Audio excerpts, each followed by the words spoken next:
It's so great to be with you on this Tuesday evening. First off, I want to thank Scott Mitchell for sharing his platform for this show and for producing the show behind the scenes. And I also want to shout out to Ryan Welton, who is our digital wizard behind the scenes, getting everything going, making it all work. And that was also his band off the top with that great intro music. Big day in education today in Oklahoma. The governor announced a new plan to address substitute teaching shortages in the state. And one of his big goals, keeping kids learning in person, is addressed through that plan. We're hearing from a lot of educators, lots of different feedback about what that will actually look like. So tonight's show, we're going to start out with some information and explanation from Oklahoma City Public Schools Deputy Superintendent Jason Brown, talking about ESSER plans, talking about ESSER spending, and how federal spending can support schools as we can see as they continue to navigate the pandemic. We're far from out of it. Schools were just virtual, some still virtual. It's a smattering across the state, but some closed for a day. Some schools went virtual for a few days. Some are going back to school tomorrow. Some are back in school today. So, we're very much in the midst of dealing with the consequences of COVID in schools. So with that, let's bring in Jason Brown. Jason, thank you so much for being with us tonight. I've really been looking forward to having you on. No, thank you for having me. I appreciate the opportunity to chat with you. So tell us a little bit about the work you're doing with Oklahoma City Public Schools in terms of kind of developing an ESSER plan and, figuring out where your federal funding is going to go. Okay, thanks you. So with the ESSER plan, we received 3 pots of money. Originally, we received money when the pandemic first started, immediately after literally a worldwide shutdown in March of 2020. And we received what we would call CARES funding. Not knowing whether we would receive any other funding. Obviously, the big thing there was to provide health and safety and mitigation protocols to try to keep our students and our staff safe. Initially, most of that money was spent in just trying to get ramped up for remote learning. Also to professional development for our teachers on what it would look like teaching in a remote setting, teaching either synchronously or asynchronously, 2 words who have become, part of our lexicon and our vocabulary that we didn't even use several years ago in Right. relation to learning models. But we used those CARES funds a couple of years ago, really just to get ramped up for that first year, not knowing what it would look like. Thankfully, the federal government has come through with 2 more sets of funds. The second fund being what some people would call CARES 2 or ESSER 2, but literally the second pot of money. And so we made plans on then how do we provide a safe return to school and try to get back to as normal as possible. Again, you have to remember back in 2020, we were all hoping, hey, this will be done by the summer. Hopefully this will be done by August when we start school. Surely if we start school in a remote or strange way, we'll get back to normal as quickly as possible. Here we are, January 2022, and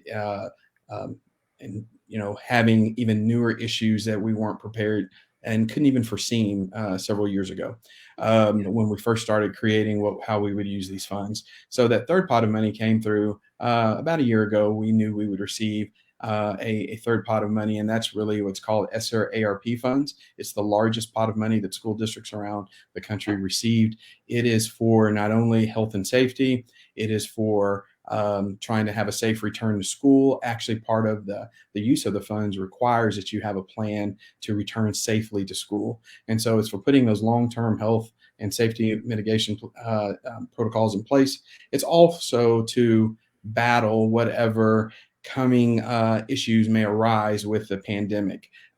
Thankfully, we have those because, again, it seems like every month something new occurs that really challenges us to stay in school and to try to get kids back on track after going through a pandemic for the last almost 2 years now.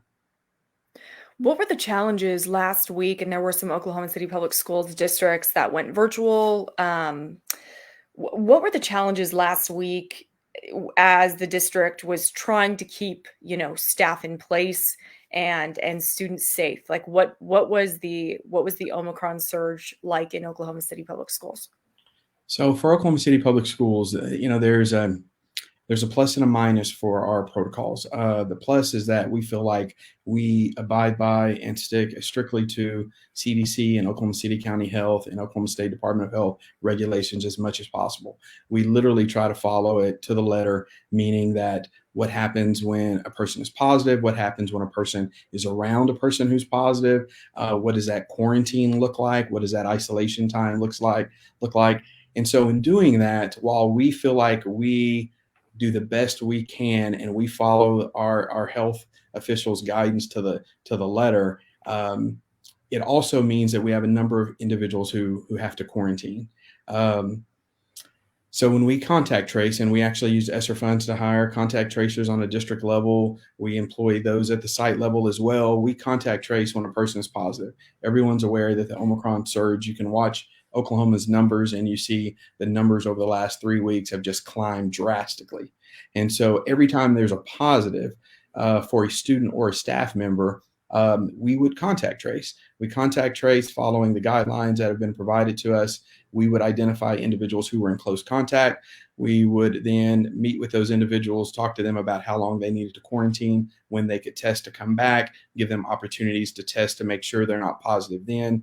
And that would take not only the positive students and teachers out, but it would also take those who had to quarantine out. So if you had to quarantine, even if you weren't feeling symptoms, then you unfortunately could not come to school and had to stay at home. So it really hit us with a double whammy with the positives and those who had to quarantine. Now, again, we feel like that was the safest bet. That was the safest method. We stand by the protocols that we've implemented them so far. But it did mean having a large number of individuals out of school. So with individuals calling in because they are sick, and then we're encouraging them to go get testing or providing testing in one of our sites, with individuals that we tested who we then saw become positive, those who we quarantined, we just did not have the staff to operate schools safely. Literally 30%, 35, almost upwards of 40% in some cases of the staff out. Now, in one site, there are certain things that we can do. We can call on district officials. I spent some time doing scanning and doing subbing last week, but we can call on district officials to all galvanize our forces and concentrate on one site, maybe two sites. But when you have a 30 to 40% absentee rate across numerous schools and several schools, you just eventually run out of manpower. And so you saw Oklahoma City start to quarantine, or excuse me, start to go remote with certain sites. And then you started to see schools on the east side of Oklahoma, schools in the metro area, and eventually the numbers just caught up with them. Even those sites that didn't quarantine, just the number of positives, just the number of people who were actually positive, and then could not report to work for fear of either infecting someone else or feeling ill with symptoms, started to just a domino effect across the metro area. Some of the conversation that I've been reading online on social media during the recent pivot to remote, is a question of, how are our schools not safe yet? We've spent all this money, we have ventilation, we have masking, we have testing, we have, well, not every school has masking, but there's protocols in place. So maybe talk a little bit about kind of how those stood up against this Omicron surge, which is now peaking Oklahoma's cases everywhere, the biggest peak ever. So nowhere is unscathed, but particularly in the schools, causing big problems. So talk a little bit about the protocols that are in place, and kind of like, how did that all work out? This is new. You've never tried to protect the school from a pandemic before. So I'm curious to see how some of those recommendations worked with this surge. So we feel like, just based on the numbers, and I haven't had a chance to compare, I have to a limited extent, but haven't really had a chance to dive into the comparison between the number of positive teachers in our district compared to the number of positive teachers in other districts. And the reason I say that is, being one of the largest districts in the state of Oklahoma, even as tomorrow, while we were remote today, we are returning in person tomorrow. And we feel like by our health and safety protocols that we put in place by quarantining individuals who were around positive people, we took them out of the setting to continue to infect other individuals. So by quarantining and following those health and safety protocols, by all of our staff and students being required to wear masks, we feel like we really tried to put up as big of a wall against Omicron as possible. And I think that fleshes out in the numbers. If you look at the districts that had to go remote just based on the number of positives, and you think that for every positive, we had a number of individuals who had to quarantine. So sometimes 5 to 10 individuals per per positive person. We still only went remote Thursday, Friday as a district, Tuesday today, and then we're back tomorrow because we had time for our individuals who were quarantining to start to either get past those 5 days, start to feel better, have a negative test. So we feel like our health and safety protocols really stood up in the face of Omicron, so that we weren't adversely affected more than other districts. In the same sense, we offer a swath of testing at a variety of sites. And so when a student needs to get tested, when a staff member needs to get tested, we offer that testing, and our nurses and those individuals who have been assisting us, our athletic trainers, we trained a number of other individuals to give tests. And so we give tests, and we have individuals trained at every site to give tests, and we have certain designated sites, both there at the physical elementary and secondary schools, as well as some district offices, that you can make an appointment to take a test almost any day of the week. We gave tests during the holiday, during the Martin Luther King holiday. We had employees who came up to give tests to our employees and our students.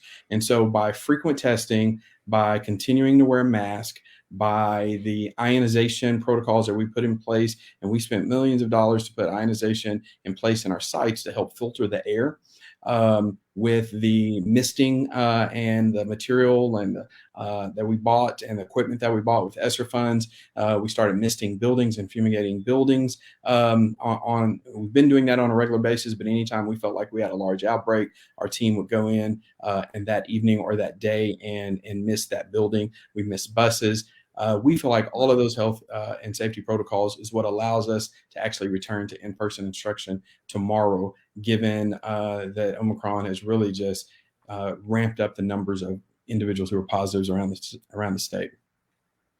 So if we were going to kind of project into the future a little bit, which is very difficult with COVID, but we could say for OKCPS at this point, it seems that, when you're looking at going remote, it's a period of a few days. So there seems to be a sense of resiliency built into the district now in terms of like weathering this pandemic.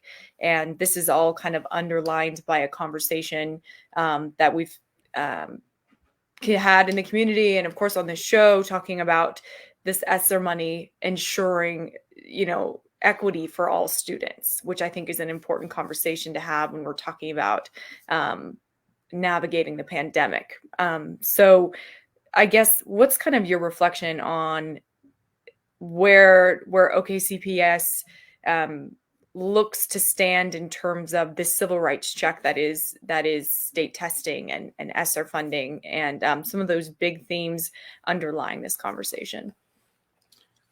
Well, I do think that part of the problem that we have in this country, and we've had historically in the country and in the state, seems to be that sometimes it's the educational lottery, and the quality of education you receive depends on your zip code or where you live, which is an absolute horrible statement to make in 2022 in the United States of America, that you could receive a lower quality education based on your zip code. So our goal was to try to make sure that a student, regardless of where they live, regardless of how long they've been in this country, regardless of whether English is their first language, regardless of whether they come from what we would consider the traditional nuclear family, regardless of their economic status, that they receive the same quality of education and the same types of opportunities that any other student in our district would receive. So part of the ESSER funds, and I feel like this sometimes goes understated and underrepresented, so I do appreciate you bringing that up, is that there is an equity component to the ESSER funds, and it's to help equalize some of the uneven and imbalance that may have existed previously. And one of the reasons it goes to great lengths to do that is that obviously individuals who have been in less than fortunate circumstances sometimes are impacted even more severely by a pandemic.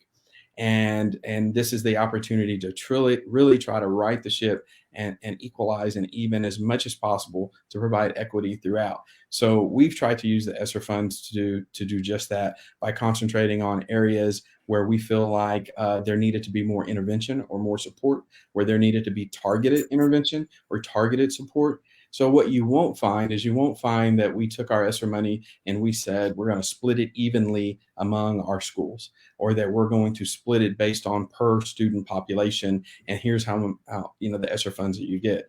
Instead, it was based on demonstrate the need that you have. There's needs that we can identify looking at the data. And when I say identify the needs that you have, as we sought the input from both parents, family members, administrators, tell us a need that is there, that in your community or in your school, and we want to use the ESSER funds to meet those needs. But they were need based, not necessarily based on just numbers. The true sense of equity, give those students what they need in order to succeed. So we've really tried to do that. We still have a couple more years to go with having access to these funds, and I hope to really see some big things come to fruition in the next couple of years while we still have access to these federal funds in order to really create this sense of equity across the district. If you take a look at our plan, our plan in and of itself that can be found online truly tries to dive into the thought of equity, and even how we came up with some of the ideas and how when individuals submitted strategies or intervention suggestions, they had to be under one of our dimensions of equity. And so we really have had looked through the lens of equity and had an eye on equity since the very beginning of receiving these funds. Okay. And I'm kind of curious. So you're right. You've got 2 years left of this big pot of money. What are some of the aspirations of the district? What are some of those, lofty goals that you hope to achieve in the next couple of years before the funding expires? Great. Thank you for asking that. I had this conversation today with our assistant superintendent of secondary schools, and so I'll start with just the ACT. While you may not immediately think of pandemic relief and ACT, the fact is when you look at and we talk about equity and where your zip code and where you live and where you go to school, there's an uneven performance on the ACT, not only across the state but even across our district, and there's an uneven performance between various types of students. What we would like to do is provide some interventions and supports for those students who maybe and previously had not had access to those interventions and supports.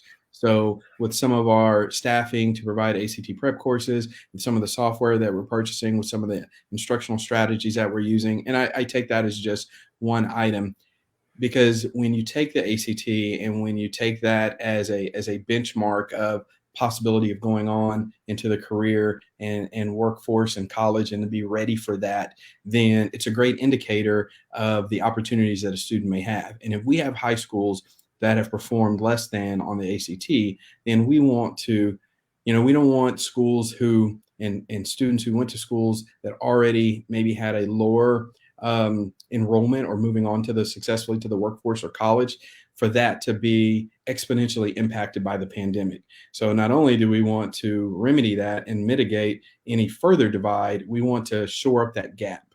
And so a great success for us at the end of this pandemic and moving forward would be to try to shore up the gap of some of those benchmarks and some of those metrics that people talk about. How many of your students are going to college? How many of your students are workforce ready? How many of your students are scoring above the state average and able to enter universities, regional universities based on their ACT score? We want to make sure that we shore up those gaps between our high schools and between our various subgroups of students. And if we can do that, and there are not any detrimental aspects from the pandemic that affected one population more than other, and instead, actually, we closed an achievement gap during that time, that would be a huge success. And that's just that's one example that I give of some of the different instructional strategies that we hope to incorporate over the next couple of years. Okay, Jason Brown, Deputy Superintendent with Oklahoma City Public Schools. Thank you so much for joining us tonight. No, thank you for having me. We greatly appreciate it. Thanks for all you do. Appreciate you.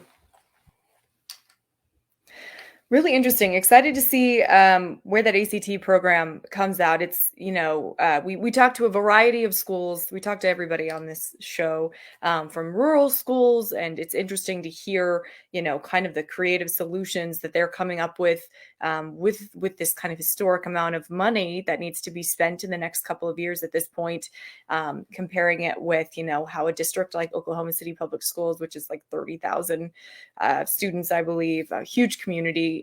It's interesting to look at, some of the goals that they're undertaking.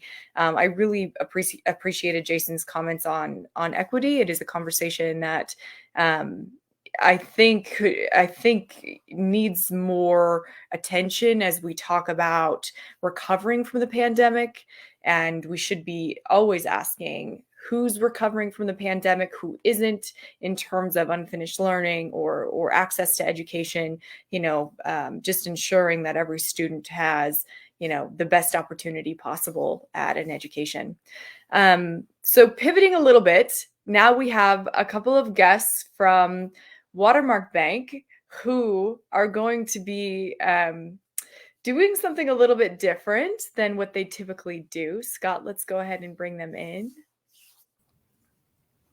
We've got Tammy and Nick, both from Watermark Bank. Thank you so much for being here. Thanks for having us. Yeah. So great. So yesterday I talked to your boss, Matt Pollock. He had announced over the weekend that Watermark Bank, which is a locally owned, they've got about 21 employees, I believe, Oklahoma City Bank would be subsidizing their employees to become substitute teachers a couple of days a month, which is very cool. It's like the first business or kind of private entity I'd heard of in this kind of process of reporting on the teacher shortage to come up with a solution like this. So super cool. So tell me, where did you guys come from jumping on, this opportunity? And yeah, just talk to me about what are you looking forward to? Gosh, I think that collectively, we do have 21 employees and we have about 24 students in the OKC or surrounding school districts. And we see it, as a small group. We're small, but we're mighty. And we have a lot of people that care deeply about the students, care deeply about the communities. One of the really neat things about Watermark Bank is we are solely focused on entrepreneurs, business owners in Oklahoma City and our surrounding areas. So we really see it not only in our homes, but in all the homes of the people that we serve.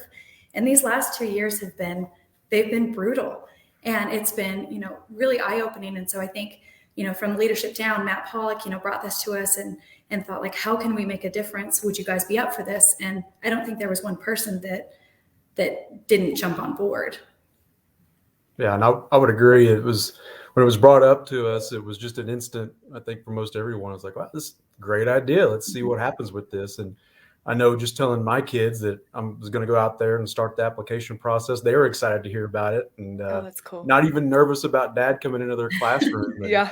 and embarrassing them, because they know they love being in school, and yeah. Just this little bit of help keeps them in school, it keeps them learning, keeps them socializing, which I know they really love, and it keeps our business community working, and so we get to help with that, and that's what I'm just most excited for too, is just to help, just any way that we can. Yeah, so exciting. It's a very creative solution. On the show, we talk a lot about, what are some kind of innovative ways that schools and community partners can kind of create better opportunities for students or support schools from the private sector. And I just think it's the coolest thing. But for the two of you, you might be doing something that you've never done. I actually was thinking about this today. I was like, should I like I was thinking about it. I was like, I think I would be mortified to stand up in front of students and take that role. I don't know. But I guess, what are you guys looking forward to, or what are you nervous about? Well, I'm pumped. I'm so excited. I personally am trying to volunteer with OKC Public Schools.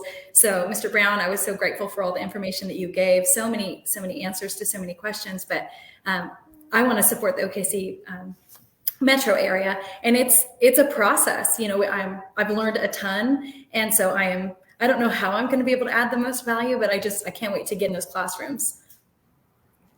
And I'd say for me, I was most nervous about, I know I don't have to really teach, like Jason had mentioned. They're trying to keep the quality up. Well, I'm not going to be there to help the quality. I'm helping, keep them in the classroom. But so I was really thinking, am I really going to make a difference? If I'm able to do 4, 6, 8 days the rest of this semester, will that really help? And talking to those friends of mine that are in education, that are in these schools, or in the school district that I'm looking at helping out with, they're like, one day would make a huge difference. And so that made me feel at ease that the educators themselves are come on, we will take you. Yeah, they need the help, the relief, the day off, the class coverage. It's super exciting. For the two of you, I mean, did you have I have a substitute teacher that comes to mind when I think of substitute teachers, and I actually don't know if we were very nice to her, but she did make an impact on me. I think of her. Just in this conversation, coming in and out of classrooms and taking heat from the kids, but she would dive into the lessons, and we kept learning. I came from a very small school, so I can count the subs on just one or two hands. But maybe tell me a little bit about a teacher or a substitute teacher that was formative for you. I'll let Nick start with that one. Well, yeah, same, Augusta. I went to a small school. We had under 40 in my graduating class. And so we knew exactly who all of our substitute teachers were, and our teachers. I can remember all of my teachers, and they make such a huge impact, and we're definitely not going to try to replace them, but you do make relationships. And that's what I hope, is that by keeping these kids in class, even if it is 8 days, this semester, that they'll maybe remember me as one of my children's dad that was there helping out and keeping them in school, and just make an impact that way, because there was so many teachers in my lifetime that made that impact. And and the other thing too, my daughter said, "Hey, you ought to wear your Jordans on one of the days." So I'm going to try to connect my shoes. You'll get points for that. Yeah. I grew up in Southern California, and I had a huge school, and I can remember all sorts of substitute teachers, but I can remember those as game days or play goof off days. The ones that I remember the best are the ones that were consistent and ones that I recognized instead of strangers. But the thought, it's mind blowing to me to think that they wouldn't have school because they don't have substitutes or they don't have enough staff. Right. The fact that that's even a problem that we're talking about. I have a 10-year-old little one that, that it's just amazing. I would never have thought that we'd come to a day like this. So I don't in any way think that we'll be able to take that kind of a job. It's such a responsibility, and our teachers bring so much to our community, but if we can take some of the burden off the shoulders and love on these kids and show that we're here, that we care, I think that's where I hope to make the most value, add the most value. Yeah. Okay. Augusta, I would say too, like Tammy was just saying, the school district that I'm looking to volunteer at, Piedmont, they've been asking for substitutes since the beginning of this school year. And I kind of hate that we're just now thinking up this idea to jump on this, but never too late to start. So it's just crazy to think, but here to help. Yeah. And it's, like you said, never too late to start. And, I think everybody was kind of surprised by Omicron. We just don't know how long this will continue. The schools definitely need more, great adults around. The kids needs great adults in the classroom. And so big props to both of you. Maybe we'll check in with you after you do your first class. We'll see how it goes. Survive. Yeah. Okay. Well, super excited for both of you. Thank you so much for coming on. Tammy, thanks for having us. Have a good evening. Yeah. Thank you. So great. So they are two employees with, again, Watermark Bank, whose CEO and president decided over the weekend, or announced over the weekend, that they would be, I believe they're going to be paying their employees for 2 substitute days per month, and they're paying for the background check. And there's a training process. It's different for each different district. So note on substituting before we pivot to the next topic. If you want to become a substitute, it seems to be really district to district, and the trainings are specific to the districts. So if you're interested in becoming a substitute teacher, you can just basically call your local district, is kind of what I've heard. Just call. And what I've kind of heard from people is like, yeah, we'll send you to the right person like right away. So, schools are really looking for support right now. And, I've heard administrators talk in the past couple of days about these kind of pools of substitute teachers that become, a fixture in the district and are, very much a valued presence for students. And right now there is an emergent need just in terms of keeping the schools open, but, it's a valuable position in schools. Teachers need a break. So, and then there's also the background check. Every teacher in Oklahoma has to get an FBI background check, which I've heard kind of mixed things. I've heard 4 to 6 weeks. Reno was telling me today, and we're going to have Craig Mcvay here in a second, that their background checks are about 60 days out. So there's kind of this emergent need for help in schools right now. But it seems like unless you already have a federal background check and you're squared away, it's going to be a few weeks to get you to the point where you can actually come into the classroom. So it's never too soon to start, like they said. And we're excited to kind of follow Tammy and Nick's journey, and shout out to Watermark Bank for this great community support. Next, we have 2 individuals who will be talking about Governor Kevin Stitt's announcement today, along with Secretary of Education Ryan Walter, about their solution to this kind of emergent need to keep schools open as Omicron has, there's lots of positive cases. Teachers and staff are having to quarantine, and it's really revealing this, long time shortage of staff in schools. But in this moment, it's to the degree that schools are having to go virtual or close for a couple of days. It kind of looks like by the end of the week, schools are kind of cautiously coming back in person this week. If they did go virtual or close, the moment seems to have passed a little bit, but there's still, a lot of questions about are schools going to be able to stay open with current staffing levels and, the COVID mitigation policies and procedures that are available to schools. So Governor Kevin Stitt announced today that they would be authorizing state agency employees to go and become substitutes and then basically be paid their state wage to go help out in the schools. Which is kind of an interesting solution. We have, there's lots of conversation and feedback coming about that today. I talked to Superintendent of Public Instruction today, Joy Hoffmeister, who said, the solution just isn't quite right for the moment. She quotes, tsunami of Omicron in schools, and partially due to the background check process, we're not going to be able to just body up a big group of substitute teachers, that will be able to show up in the classroom tomorrow, maybe in some places, but as a long-term solution to this issue, her feedback was, this solution isn't quite it, but down the road, it may become beneficial. So with that, we have El Reno Public Schools Superintendent Craig Mcvay on. Craig, thank you so much for joining us.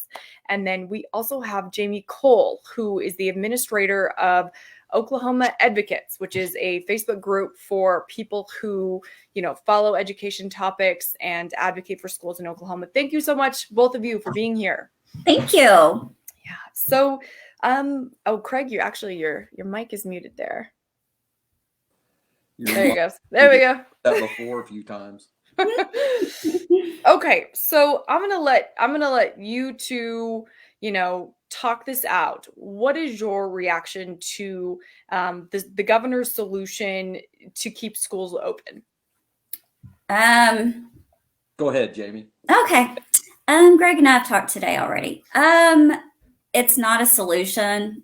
It's more of like what Joy said. The problem with Omicron is first of all, when I have half my class gone, when we have 40% of our teachers gone today, you're looking at trying to get background checks for however many people that could take up to 60 days. my concern is I'm at a rural school. They're saying, they want state employees. Well, are you going to drive all the way to my rural school, which, is in southern Oklahoma? We've got Terrell. We've got, all these tiny schools, Frederick, all these schools, Marlowe. Are you driving all the way down to help me out? Like how is this any kind of a solution? That's kind of been my big issue about it. It's not really solving what's going on in the rural districts that are out. It's mostly when you're using state employees. First of all, they're not going to drive an hour and a half to come substitute in my classroom. So I don't know how that's really helping me a lot. Oh, and one note, Jamie is a teacher at Duncan Public Schools. I missed that. I am. Yes. Craig, what's on your mind with the announcement today? We talked a little bit earlier today. You're superintendent. You've been navigating this pandemic for a couple of years now. Actually, why don't you start with where your district got to? You gave me a very great visual in our interview earlier that didn't make air, but you talked about how you had basically 4 classrooms in your gym, and this is kind of where it came to keep your school open. Just tell us about that. So last week, after I came back off of COVID quarantine myself, we needed a large number of students, 75 covered. And so we began running out of cover and fill and substitutes in the first week of school back in January. And so we filled those with our site administrators, our counselors, principals, just anyone that we could. And then they got sick. And so we had COVID, then we had COVID, then we had COVID. So what it came down to was like everyone that I know, they put classes together. And then while those 2 classes were together, the teacher got sick in that class and had to go home. And so there were two other classes that so it ended up put all those kids in the gym. We'll separate them, as much as we can. So we have 75 kids separated in 4 different classrooms in the gym. And that's sort of the way we tackled that. And the problem with that is that it just becomes babysitting at that point. Right. And that's not fair to the kids that need help with calculus. If they were on distance and virtual, they would be with that calculus teacher learning that lesson. Well, I'm a history teacher. I can't help you with calculus. And so that's sort of, the whole kind of the whole idea of the last couple of weeks has been, we're just babysitting, and we could be doing so much better. We got so good at remote learning and remote teaching that we're able to do that really specific. If you need Spanish help, you're in a Spanish class, I can get by a little bit, but that Spanish teacher could reach you remotely and have a conversation, with your laptop or your Chromebook or whatever. That's a better fit than, me trying to stumble through a Spanish lesson. So you're kind of seeing, there's a threshold to where in-person learning is best. I mean, I think it's clear that in most cases, face-to-face learning as a whole is best for most kids in terms of social emotional wellness and their engagement with their teacher on so many different factors. But you're saying that when it gets to this point in schools, having their appropriate teacher who's home either quarantined or positive with COVID, teaching their lesson remotely becomes more valuable than, you never want to knock the PE teachers, but the PE teachers maybe, watching kids who are supposed to be in a calculus class, for example. Listen, I don't want to speak for Jamie, and I'll just say this. We want to be face-to-face. Absolutely. Face-to-face. We have been through this. We know remotely that we can get by, but we need those kids in school. That's the one thing that I've agreed with Governor Stitt from the very beginning. We need to be in school. The problem is sometimes we get to a point where we have to make a decision locally, not from Oklahoma City, not from the governor's mansion.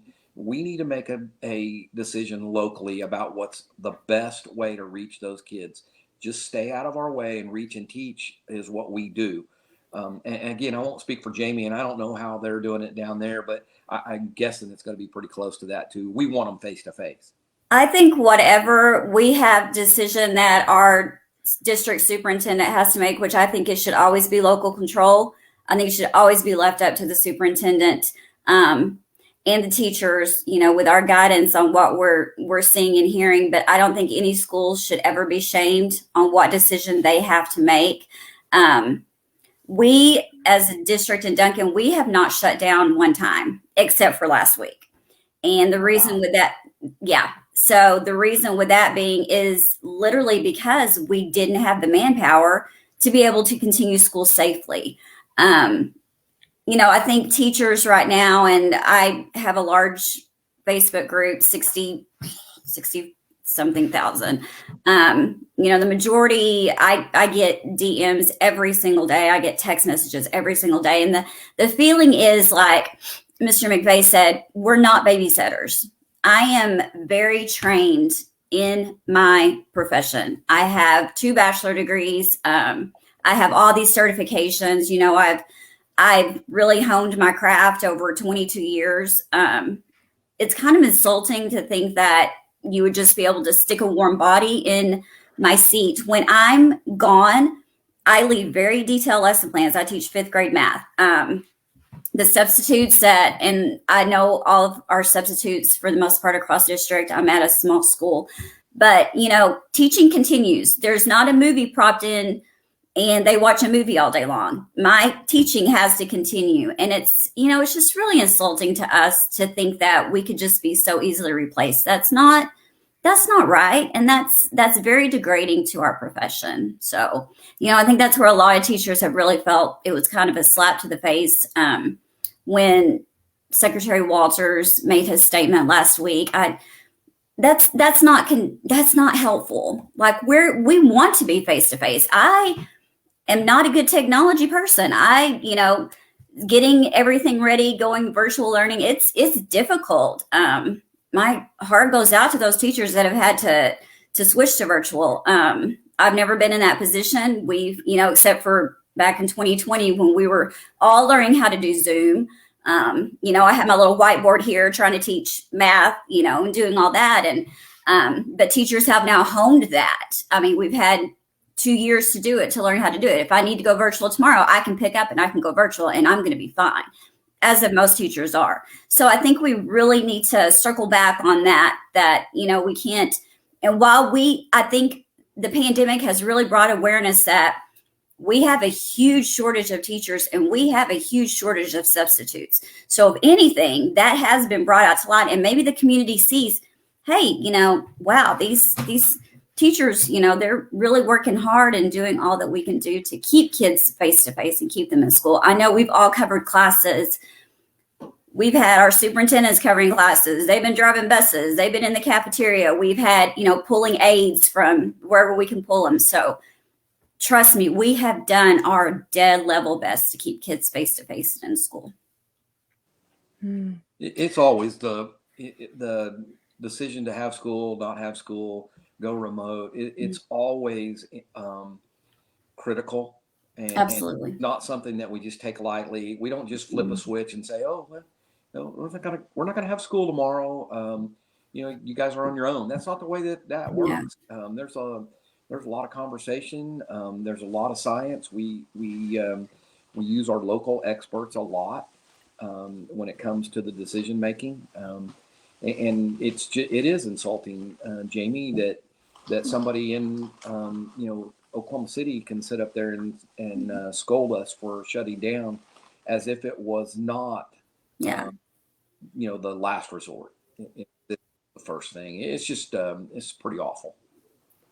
It is absolutely the last resort. I told my kids today as they're walking out, I tell them I love them every single day. I'm going to be on another interview, but I was talking to the interviewer today, and I said, it's last year created almost a trauma. The year before that, I felt like my kids last year, they almost just soaked you in because they had been out, starting in March. We didn't go back. And, when you're looking at the mental aspects, and I know Mr. Mcvay, I know all these superintendents do this. That's why, I take great comfort in knowing that I'm not having to make those decisions. I would hate to be the one to make those decisions, but I know what thought processes go into that. When you shut a school down, even for snow days, anything else, you've got to take into consideration, kids won't be fed that day. I mean, we do so much as a public school. We're not just educating. We're there to hug them and love on them and feed them and nurture them. So please don't tell me that we are just, shutting down willy-nilly just to shut down. We want to be there. We want to be there with those children. So that was really hurtful, I feel like. Thank you, Jamie. Mr. Mcvay, let's talk a little bit about some of the maybe policy solutions that and Jamie, you talk to educators all the time, chiming on this. What sort of policy solutions are kind of coming from the schools in terms of keeping teachers, building up these pools of substitute teachers again? I'm kind of curious to hear solutions coming from the education community about what are some of the ways that this shortage could be addressed. Okay, so thanks for asking that question. That's a great question. And one of the things that we've done in our district over the last few years, and I want to say now it's we may be in year 9 of, we have a mentor program with 75 adults in our community that have already passed a background check. They've already spent time in our schools. They know how to get in, get out. They know the system. They also are absolutely willing and giving. You had Watermark Bank on.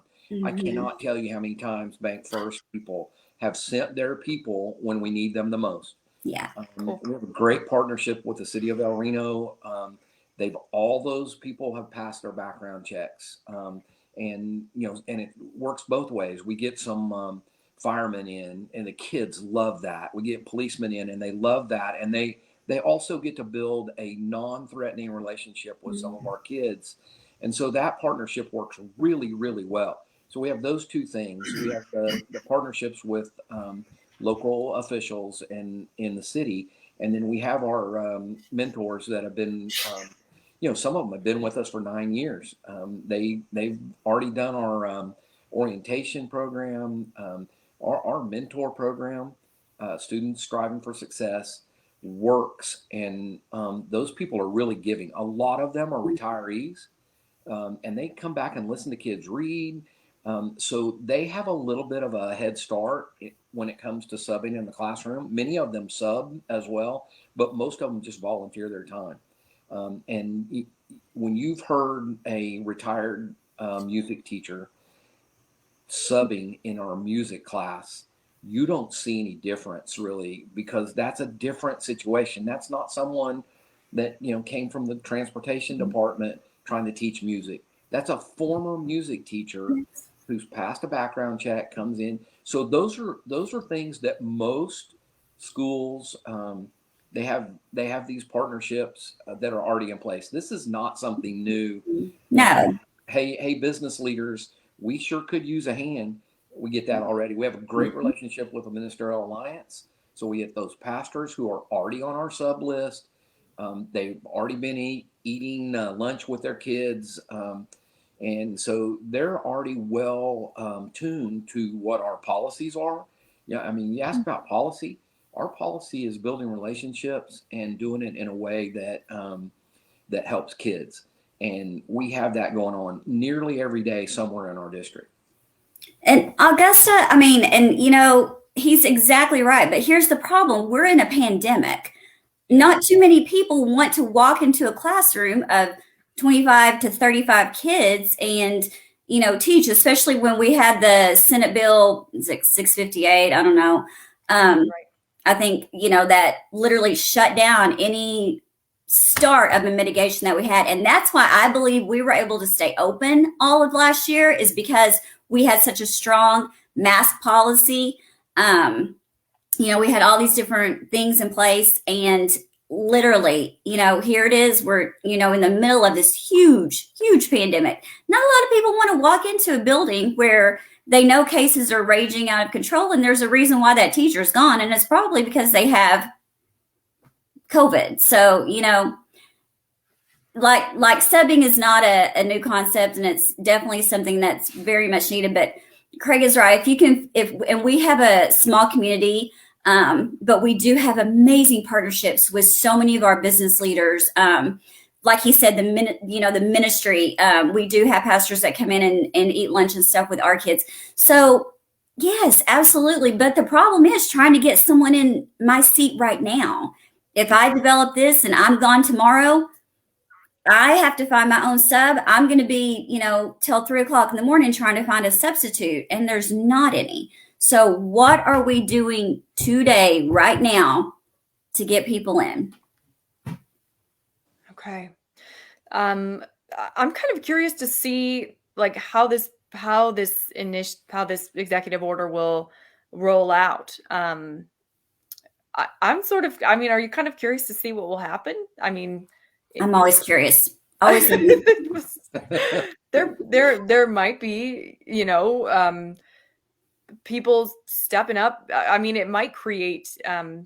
Mcvay, like you were saying earlier, your comments earlier were sort of that it's too little too late. If we had done this sooner and built up some sort of robust partnership, it would be different deploying that partnership right now. But I don't know. What are your thoughts on, I guess, where this could go? Yeah, Augusta, if we could have had this, whatever you want to call it, I'll say substitute core of people sort of gone through an orientation, through a background check, let's just say July. Yeah. It's easy for me to look back and say, oh, well, we should have been doing that in 2020. No, that's not what I'm talking about. But if we would have had a little help with this earlier on, from the Capitol, I think we could have put this into play really well, and we could have been really well prepared for the sudden outbreaks. If we would have had a core of volunteers, let's just say 10 in El Reno, we could have had 10 volunteers from state agencies we're 30 minutes away from Oklahoma City. So we have 10 volunteers that are already oriented. They're already trained. Yeah. They've already passed a background check. That would have been really helpful. And I wish the governor would have come up with that 10 months ago. But like I said, yes, could we use the help? And are we thankful that they are attempting something? Absolutely. Something has got to be better than what we have now. And I just want to give a shout out to Watermark Bank. I feel like they've kind of led the charge on this. I think so, yeah. And how excited Tammy was. I was just like, oh my gosh, girl, get ready to sub. Yeah. I think it's great. I think, and of course we want, subs. This is not what this is about. It's just the way that we've gotten here and the path that we've got here. I don't feel like COVID is anything new. I kind of feel like you should have been watching the numbers and, what was happening in New York and the other big cities and thinking it's not going to come here. Oh, it's going to come here. And it has, and it is here. And now we can't just slap a Band-Aid on, something that's hemorrhaging. So that's kind of how I feel about it. Okay.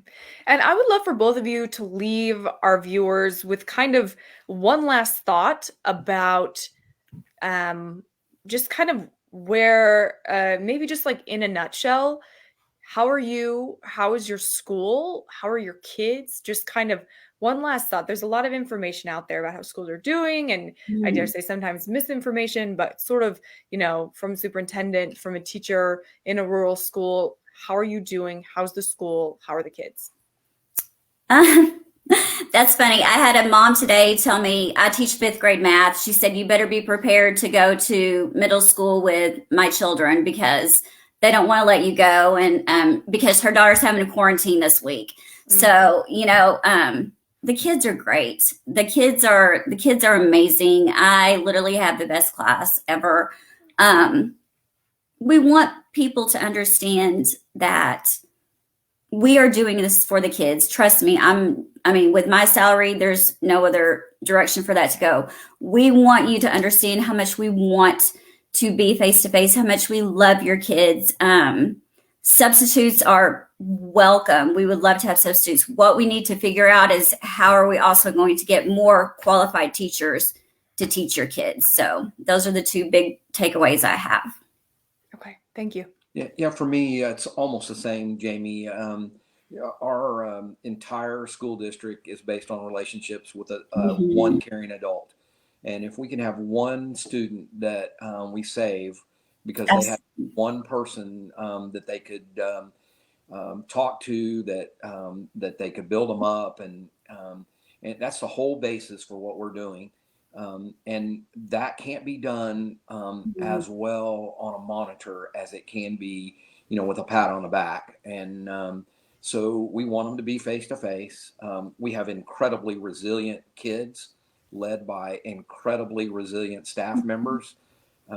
We're the same in El Reno as they are in Duncan. We have a bunch of teachers that are doing it because they love it. They're not getting rich, and they knew that out in the profession, but they are getting rich in the heart. And our teachers prove it every day. Our administrators, our site leaders, our central office staff, they work their hind parts off, not for a huge amount of money, but for the idea that every kid is worth every effort we can give to them. And that's what I would leave with is we want to be face to face, first of all. Yes. But we want to do that without killing somebody. And I've said that for 2 years now. I can't say it any louder. We want those kids in school. We're better if they're in school. And so that's what I would leave with. Okay, Superintendent McVay, thank you so much. Well, both of you, Superintendent Craig Mcvay from El Reno Public Schools, Jamie Cole, 5th grade math teacher from Duncan, and administrator of the Oklahoma Advocates Facebook group. Thank you both so much for being here and for your insights. Thanks for having me. Absolutely. All right. We heard a lot tonight about where, I feel like from the equity conversation with Jason Brown through, these new substitutes who are, so excited coming from Watermark Bank, Tammy and Nick, to jump in the field, to Jamie and Superintendent McVay talking about, what drives them and why they're so passionate about keeping kids in the classroom, investing in every student, and making sure that kids are really cared for, especially in this moment. That's kind of my takeaway from the show tonight. That we had some great conversations, great information off the top with Jason Brown, talking about how the Oklahoma City Public Schools District has sort of weathered the pandemic and, moved into this different moment where Omicron is only closing the school for a few days because there's more COVID mitigation, testing, millions of federal dollars going into contact tracing and different, technologies, keeping the district open. We've seen lots of innovation in districts, and I think it's really cool to highlight some of those on this show so that you understand what's going on in schools, what are the efforts that are behind the scenes, keeping the doors open, keeping kids in class. And then I think we'll follow up with the Watermark Bank staff who are becoming substitute teachers, which is not, there's no official certification, but there's trainings based on the district that you work in. You have to get a background check, and then you have to go into the classroom and pick up where, a teacher left off with, like Jamie was saying, she leaves detailed lesson plans. That's kind of a formidable endeavor. So I think we'll have them back on again sometime. I'm excited to hear about how that process went. We talked a little bit about, if you want to become a substitute, probably unless you have a background check already in the books, you won't be jumping in to meet this emergent need at this moment. But there are districts across the state where you could make a very meaningful contribution as a substitute teacher. So call your local district or wherever you're interested in helping out. And then, of course, Superintendent McVay and Jamie Cole talking about the governor's announcement today to authorize all state agency employees to be paid their normal wage while they serve as substitutes in schools. It's kind of yet to be seen. And it's most important to him and Secretary Ryan Walters to, continue in-person education. That's, something they talk about a lot. And this is one way of just keeping kids in the classroom with a stand-in, from the state agency. Conversation about whether that's a good move, a meaningful move, a meaningful solution, or something that's really going to kind of support districts and the community through this moment as Omicron is surging and districts are kind of like day in and day out, not sure if they're going to have enough staff. I think the outcome of this executive order is yet to be seen, but definitely be following it and kind of see what solutions arise from this, and kind of where the conversation goes from here.